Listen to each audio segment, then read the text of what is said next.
Soal nomor 1 adalah soal tentang materi termokimia. Reaksi pembentukan H2O dari unsur-unsurnya berlangsung sebagai berikut. Reaksinya ditulis O2 plus 2H2 menghasilkan 2H2O. Dalam termokimia, persamaan reaksi ini harus disertai dengan nilai delta H. Tapi di sini delta H-nya belum diketahui. Nilai delta H reaksi dapat ditentukan berdasarkan nilai delta HF, rumusnya delta HF sebelah kanan dikurangi delta HF sebelah kiri. Kanan ini produk, kiri reaktan. Atau dapat juga dihitung menggunakan data energi ikat. Rumusnya energi ikat sebelah kiri dikurangi energi ikat sebelah kanan. Jadi kebalikan dari rumus delta HF. Diketahui energi pembentukan O sama dengan 248, energi pembentukan H sama dengan 227, dan energi ikat dari OH adalah 464. Di video materi penentuan delta H reaksi, di situ aku jelaskan bahwa delta HF dari unsur bebas sama dengan 0. Unsur bebas gas selain gas mulia ini tuh dalam bentuk diatom. Jadi delta HF dari O2 sama dengan 0 dan delta HF dari H2 sama dengan 0 karena O2 dan H2 adalah unsur bebas dari gas. Yang diketahui di soal ini delta HF atom gas, delta HF atom O dan delta HF atom H. Jadi nilainya itu tidak sama dengan 0. Nah, dari sini kita bisa menjawab soal yang pernyataan 4 ini salah karena di sini perubahan entalpi pembentukan H2 adalah 870, harusnya 0. Kemudian pernyataan 2 juga salah, di sini dinyatakan perubahan entalpi pembentukan O2 adalah 248, ini juga harusnya 0. Nah, kalau soalnya tipe seperti ini, sudah jelas pernyataan 2 dan 4 salah, berarti jawabannya adalah pernyataan 1 dan 3. Tapi untuk memastikan, kita coba cek satu persatu. Delta HF atom gas ini tuh hubungannya dengan energi ikat. Jadi energi ikat dari molekul gas di atom sama dengan 2 dikali delta HF atom gasnya. Kenapa bisa begini? Ini juga sudah pernah aku jelaskan di video tentang penentuan delta H reaksi. Dari sini kita bisa menentukan energi ikat untuk O2 sama dengan 2 dikali 248 sama dengan 496. Kemudian energi ikat dari H2 sama dengan 2 dikali 227 sama dengan 454. Di soal diketahui energi ikat dari OH adalah 464. Karena data energi ikat dari zat yang terlibat dalam reaksi sudah diketahui, langsung aja kita menghitung nilai delta H-nya berdasarkan energi ikat. Delta H reaksi sama dengan energi ikat sebelah kiri dikurangi energi ikat sebelah kanan. Sama dengan energi ikat O2 ditambah 2 kali energi ikat H2 dikurangi 2 dikali energi ikatnya H2O. H2O ini kan kalau dipecah jadinya HOH. Jadi dalam H2O ini ada 2 ikatan OH. Langsung aja dimasukkan angkanya, O2 tadi 496, ditambah 2 dikali 454, dikurangi 2 dikali 2 dikali 464, sama dengan 496 ditambah 908, dikurangi 2 dikali 928. Jadi ini langsung aja, hasilnya 1404 dikurangi 1856, sama dengan min 452 kJ. Jadi delta H dari reaksi ini adalah min 452 kJ, sama aja dengan delta H pembentukan 2 mol H2O. Karena dalam termokimia, koefisien ini dianggap sama dengan molnya. Jadi pernyataan 1 benar, kemudian pernyataan 3, perubahan entalpi pembentukan standar H2O adalah min 226. Perubahan entalpi pembentukan standar, definisi gampangnya yang dibentuk atau yang dihasilkan sama dengan 1 mol. Nah, jadi kan tadi yang 452 ini itu pembentukan 2 mol H2O. Jadi delta HF standarnya sama dengan min 452 dibagi 2, sama dengan min 226 kJ per mol. Nah, pernyataan 3 ini benar. Kalau pernyataan 1 dan 3 yang benar, maka jawabannya adalah B. Soal nomor 2, untuk mengendapkan semua logam Ag, larutan AgNO3 direaksikan dengan larutan HCl. Nah, hasil reaksinya ini membentuk AgCl ditambah HNO3. Jadi, Ag-nya ini mengendap dalam bentuk AgCl. Diketahui AgNO3 memiliki volume 15 mili dan konsentrasi 0,1 molaritas.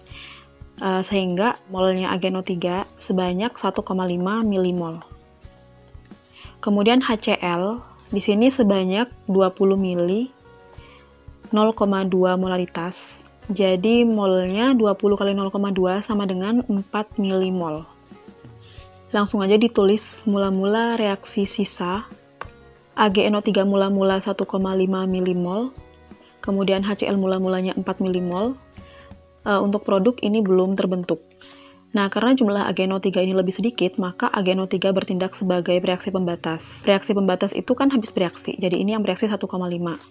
Kemudian HCl yang bereaksi perbandingan koefisien dengan AgNO3, karena koefisiennya sama, jadi HCl yang bereaksi adalah 1,5.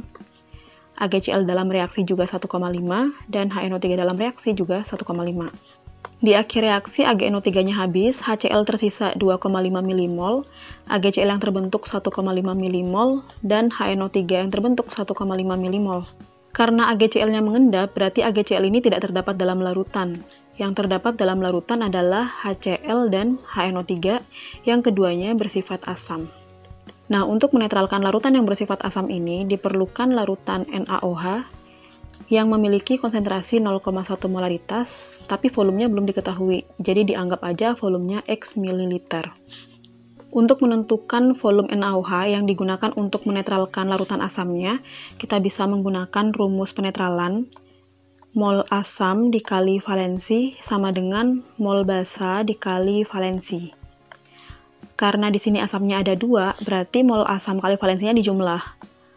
Mol asam 1 dikali valensi 1 ditambah mol asam 2 dikali valensi 2 sama dengan mol basa dikali valensi. Mol asam satunya yang HCl, mol asam 2-nya yang HNO3. Tadi mol asam 1 yang tersisa dalam larutan 2,5 dikali valensinya 1 ditambah mol asam 2 yang tersisa dalam larutan 1,5 dikali valensinya 1. Nah, kemudian mol basanya ini dijabarkan menjadi molaritas basa dikali volume basa dikali valensi basa. Volume basanya nanti dalam satuan mililiter, soalnya tadi asamnya dalam satuan milimol. Langsung aja ini 2,5 ditambah 1,5 sama dengan molaritas basanya 0,1, volumenya belum diketahui, valensi basanya 1. 2,5 tambah 1,5 sama dengan 4, jadi ini 4 sama dengan 0,1X. Jadi X-nya sama dengan 40 ml. Jadi NaOH yang diperlukan untuk menetralkan larutan asamnya adalah 40 ml. Soal nomor 3, unsur gas mulia dapat membentuk senyawa XeOF2. Bentuk molekul dan sifat yang terjadi. Pertama, kita sketsa dulu susunan atom dalam molekulnya. Di sini Xe mengikat O dan 2 atom F. Karena Xe ini merupakan golongan 8A yang memiliki 8 elektron valensi, jadi kita tidak perlu mengoktetkan atom Xe-nya lagi. Yang kita oktetkan adalah atom yang diikat. Fe ini kan memiliki 7 elektron valensi. Agar stabil mencapai konfigurasi oktet, F butuh 1 elektron. Jadi Xe akan memberikan 1 elektronnya kepada masing-masing F untuk digunakan bersama dalam ikatan. Kemudian O di sini memiliki 6 elektron valensi. Agar mencapai oktet, O butuh 2 elektron. Jadi Xe akan memberikan 2 elektronnya untuk digunakan bersama dengan O. Jadi elektron Xe yang awalnya 8 berkurang 4 yang digunakan berikatan, tersisa 4 elektron atau 2 pasang elektron bebas. Untuk menentukan bentuk molekul, kita tentukan dulu DEI-nya. DEI ini adalah atom yang diikat, ada 3. Kemudian DEB-nya, yang bebas tadi ada 2 pasang. Jadi total DE-nya adalah 5. Berdasarkan penjelasan di video sebelumnya tentang bentuk molekul, DE ini menyatakan bentuk dasar dari suatu molekul. Kalau DE-nya sama dengan 5, berarti bentuk dasarnya adalah segitiga bipiramida. Kalau digambar, di sini kan Xe sebagai atom pusat. Ini berarti ada 5 ikatan kalau segitiga bipiramida. Karena tadi ada 2 DEB, berarti 2 dari 5 ikatan ini harus dibuang. Yang dibuang itu yang beda sendiri. Yang lainnya kan tegak lurus, tapi yang 2 ini menyudut, jadi ini yang dibuang. Sehingga bentuk molekulnya itu menyerupai huruf T. Yang dibuang tadi ini jadi DEB-nya. Untuk sifat kepolarannya, molekul dari XeOF2 ini bersifat polar, karena bisa kita lihat di sini ikatannya tidak saling meniadakan, sehingga resultannya itu tidak sama dengan 0. Untuk lebih jelasnya tentang menentukan kepolaran molekul, sudah ada di video tentang menentukan kovalen polar dan nonpolar. Oke, jadi jawaban soal nomor 3 adalah E. Soal nomor 4, dari reaksi redoks tersebut, pernyataan yang benar adalah pertama, reaksinya ini aku bikin reaksi ion dulu biar lebih gampang. Al plus FeSO4 ini kan Fe2+. Menjadi Al2SO4 3 kali, berarti Al-nya 3+. Plus Fe, di sini logam atau unsur bebas. Biloks yang unsur bebas ini kan 0. Nah, Al ini biloksnya berubah dari 0 ke plus 3, jadi Al mengalami oksidasi, sehingga Al di sini adalah anoda. Kemudian Fe2+ ini mengalami reduksi menjadi Fe, sehingga Fe ini adalah katoda. Dalam deret volta, anoda itu kan letaknya di sebelah kirinya katoda. Jadi Al dulu baru Fe.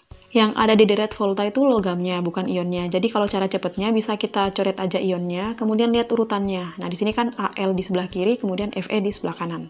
Pernyataan pertama, Al terletak di sebelah kanan Fe dalam deret volta. Ini salah, harusnya di sebelah kiri. Yang kedua, diagram sel. Nah, diagram sel ini kan dari anoda, kemudian ion anoda, simbol jembatan garam, ion katoda, katoda. Berarti diagram sel dari reaksi ini adalah Al, kemudian ion anodanya Al3+, simbol jembatan garam, ion katodanya, kemudian katoda. Koefisien reaksi itu nggak masuk dalam diagram reaksi. Yang kedua ini benar. Kemudian yang ketiga, Al3+ terbentuk pada kutub positif. Tadi Al-nya kan anoda, anoda ini kutub negatif. Jadi harusnya Al3+ terbentuk pada kutub negatif. Fe-nya terbentuk pada kutub positif. Jadi pernyataan 3 ini salah. Yang keempat, Fe adalah elektroda positif, karena Fe tadi kan bertindak sebagai katoda. Dalam sel volta, katoda ini adalah kutub atau elektroda yang positif. Pernyataan 4 benar. Kalau yang benar 2 dan 4, berarti jawabannya adalah C. Soal nomor 5, elektrolisis XNO3 menggunakan elektroda grafit. Di sini informasi soalnya kurang, jadi harusnya XNO3 ini adalah larutan. Jadi fasenya aqueous. Nah, kemudian kalau kata-kata soal itu elektroda grafit, artinya katoda dan anodanya ini sama, yaitu grafit atau karbon. XNO3 kalau diionkan, ini kan menjadi X+ dan NO3-. Reaksi di katoda, pertama kita lihat fasanya kan tadi aqueous atau larutan. Kemudian lihat kation, di sini kationnya X+, jadi reaksi di katodanya X+, plus elektron menjadi X. Kemudian reaksi di anoda, karena tadi elektrodanya grafit yang inert, kemudian anionnya asam oksi, berarti reaksi di anoda adalah reaksi oksidasi air. Nah, oksidasi air ini menghasilkan gas oksigen dan H+ yang bersifat asam. Boleh juga kalau mau ditulis reaksi lengkapnya, tapi biasanya aku langsung aja tulis seperti ini. Kemudian diketahui di soal, elektrolisis ini menghasilkan atau mengendapkan 12 gram logam X, dan 4 liter gas di anoda. Nah, 4 liter gas di anoda ini diukur pada kondisi yang sama dengan gas nitrogen. Pada kondisi yang sama artinya pada P dan T yang sama. Nitrogen yang diukur pada kondisi yang sama dengan gas di anoda ini memiliki massa 1,4 gram dan volume sebanyak 2 liter. Di sini kan nggak dijelaskan gasnya apa, tapi dari reaksi oksidasi air ini udah jelaskan menghasilkan gas oksigen. Berarti gas anoda yang dihasilkan itu adalah gas oksigen. Pertama, kita hitung dulu mol gas di anoda menggunakan perbandingan dua gas pada P dan T yang sama. N1 per V1 sama dengan N2 per V2. N1-nya ini mol gas oksigen. Volume oksigen tadi 4 liter, sama dengan mol 2-nya ini kan molnya N2. Karena yang diketahui gram, ini dijabarkan aja, jadinya gram per mR dikali 1 per volume. NO2 per 4 sama dengan 1,4 gram dibagi mR-nya 28 dikali 1 per volumenya 2 liter. 14 dan 28 bisa dicoret, di sini kan 2. Kemudian 4 dicoret dengan 2 kali 2. Jadi molnya oksigen sama dengan 0,1 mol. Karena mol oksigen yang udah diketahui, kita bisa menentukan AR dari X-nya. Dari tipe soalnya, ini adalah tipe soal tentang hukum Faraday 2. Karena salah satu zat diketahui jumlahnya dan zat yang lain ditanyakan. Untuk mengetahui tipe soal mana yang termasuk hukum Faraday 1 dan mana yang termasuk hukum Faraday 2, itu sudah aku jelaskan di video sebelumnya. Rumusnya tinggal membandingkan antara logam X dengan gas oksigen tadi. Mol logam X dikali bilox X sama dengan molnya gas oksigen dikali jumlah elektron dari oksigen. Kalau gas ini tidak menggunakan bilox, tapi pakai jumlah elektron. Mol X-nya ini kan sama dengan gram X dibagi ARX kali biloxnya X tadi muatannya kan plus 1. Sama dengan mol O2-nya 0,1 dikali jumlah elektron O2 ini 4. Jumlah elektron gas itu selain O2 adalah 2. Untuk O2 ini jumlah elektronnya 4. Asalnya dari sini. O2 ini kan muatan ionnya O2-. O2- menjadi O2, ini samakan dulu jumlahnya, berarti kan ini dikali 2. Nah, jadi jumlah elektron di sebelah kiri ini 4 elektron. Agar jumlah elektronnya sama, berarti kan di sebelah kanan plus 4 elektron. Seperti prinsipnya setengah reaksi. Nah, jadi itu asalnya kenapa 4 elektron. Tapi kalau mau dihafalkan, semua jumlah elektron gas itu 2 ya, selain oksigen. Untuk oksigen itu 4. Di sini 12 dan 4 bisa dicoret, jadi kan 3. Maka ARX-nya sama dengan 30. Yang ditanyakan adalah, jika logam X mempunyai 16 neutron, maka logam X dalam sistem periodik unsur terletak pada, untuk menentukan konfigurasi, pertama kita harus menentukan jumlah protonnya. Rumus untuk menentukan jumlah proton dari neutron itu kan massa sama dengan proton plus neutron. Berarti protonnya sama dengan massa dikurangi neutron. Jadi protonnya sama dengan AR-nya tadi sama dengan massa atom ya, ini 30, dikurangi neutronnya 16 sama dengan 14. Kalau protonnya sudah diketahui tinggal dikonfigurasi, ini biar nggak terlalu panjang bisa menggunakan penyingkatan gas mulia. Gas mulia yang nomor atomnya terdekat dengan 14, tapi tidak lebih dari 14 itu kan Ne. Ne ini nomor atomnya 10. Nah, setelah Ne, karena Ne ini kan urutan gas mulia kedua. Jadi setelah Ne adalah 3S. Ini masih 12, kemudian urutan setelah 3S ini adalah 3P2. Karena ini di blok P, berarti untuk menentukan golongan ini dijumlah S dan P-nya 4. Jadi X-nya ini terletak di golongan 4A, kemudian periodenya kita lihat kulit, ini kulit ketiga. Kesimpulannya, X terletak pada periode ketiga golongan 4A. Jawabannya yang D. Untuk menentukan ARX tadi, selain menggunakan rumus hukum Faraday 2, kita juga bisa menggunakan perbandingan mol dari reaksi katoda anodanya. Asalkan reaksi katoda anodanya ini lengkap dan benar ya koefisiennya. Nah, kelebihan kalau kita menggunakan hukum Faraday 2, ini tuh asalkan kita tahu inti reaksinya, seperti tadi oksidasi air menghasilkan O2 dan H+, ini kan nggak perlu tahu kan reaksi lengkapnya seperti apa, kita udah bisa ngerjain soalnya. Nah, tapi kalau misalkan kita pakai reaksinya ini harus benar-benar lengkap dan koefisiennya harus setara.